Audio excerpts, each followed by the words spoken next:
What have you predicted that came true? Did people believe you beforehand or afterwards?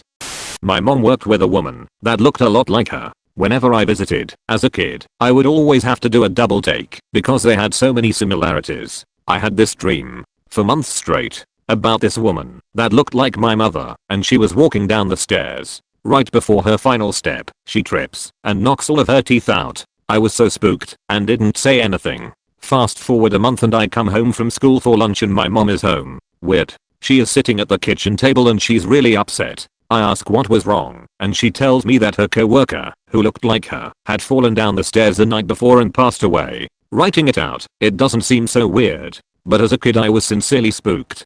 In some cultures, dreaming of teeth falling can signify death. Weird that you dreamt it that way when you don't seem to be aware of that belief. I had a dream similar to this recently. Although I didn't dream of her death, I dreamt of a memory I had when I was a kid sleeping over at my friend's house. His mom kept yelling at us to brush our teeth, and we would go into the bathroom to pretend that we did, then run out of the bathroom over and over again. She passed away that night from her fight with cancer. I hadn't talked to him in years. You know, some people believe teeth falling out in a dream will mean death. She probably knocked all of her teeth out as well.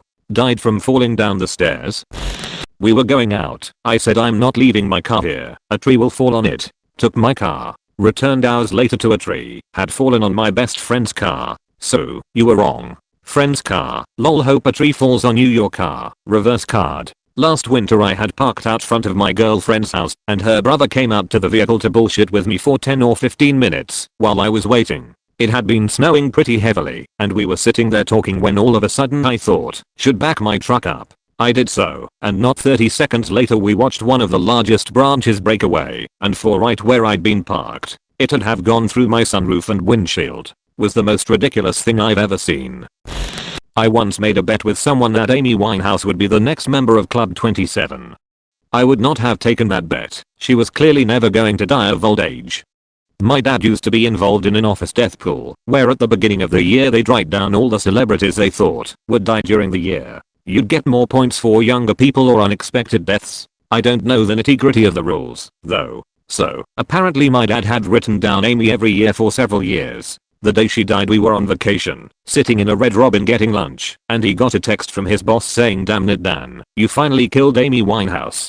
Back in the days damn, they were 27 years old. They must have seen shit. This is actually really long, isn't it? They were fully grown up. Now I'm older than they ever were, and just be like, nope, not at all. I oddly read that as S Club 7.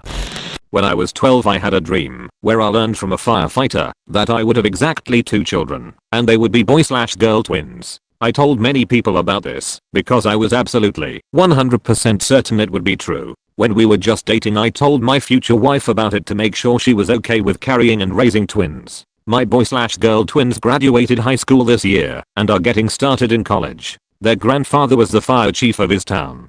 Damn, that's crazy. I bet when I was 12 a dream firefighter told me a woman would bear me a boy and girl twins. I believe this to be 100% accurate. Was a hell of an opener. Reading this just gave me a hard deja vu. My mom went to a psychic when I was a kid and asked what they saw about me. They said I would play the clarinet, become a lawyer, have twins, and live to 96. I did end up starting the clarinet a couple years later. I was so sure I'd never be a lawyer, but here I'm at my desk at a law firm. 2 down, 2 to go. Wife, honey, I'm pregnant again. Smiley face. The prophecy would not be blasphemed against.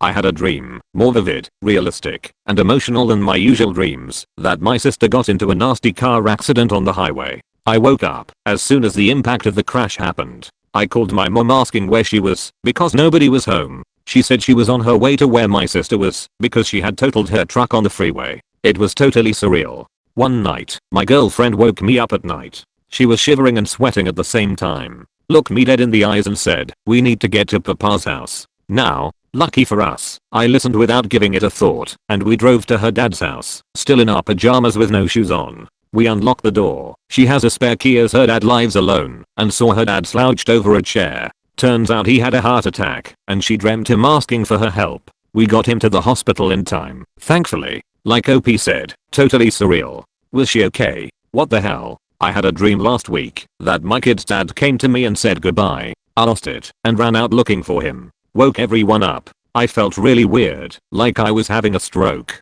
He was asleep on the couch after a long drive home. Can't say I've let this go. He has a new job far away.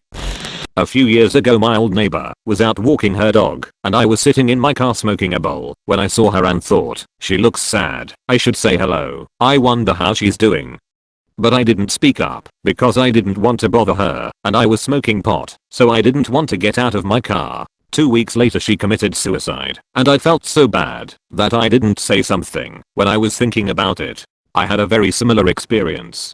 Guy across the street never really left the house or had anyone over. He was in a lot of pain from a bad motorcycle wreck years ago, so he didn't really go out, and I guess people stopped calling eventually. I can relate, so if I caught him outside I always made a point to chat him up. We even hung out and had a few beers a couple times, but he never initiated a conversation on his own, so I didn't want to annoy him and was just grateful to have a neighbor who wasn't a dick. His parents came by one year on Easter and dropped off a dog. I wanted to go check it out, but I didn't want to be perceived as nosy or annoying, so I didn't. He killed himself a few months later. I found out from his parents when they came to clear out his house that the dog was a gift because he kept saying how lonely he was. I was right across the street and could have used a friend. I wish I would have known. I guess I did know, but I didn't know, you know? Depression can trick you into thinking nobody cares or wants you around, even if they do. Ultimately, you asking how she was doing probably wouldn't have changed the outcome, because the negative self-talk would just have told her, the freaking neighbor gives more of a shit about me than my own partner or something. It's a tragic condition and you're a good human for wishing life would have been kinder to her.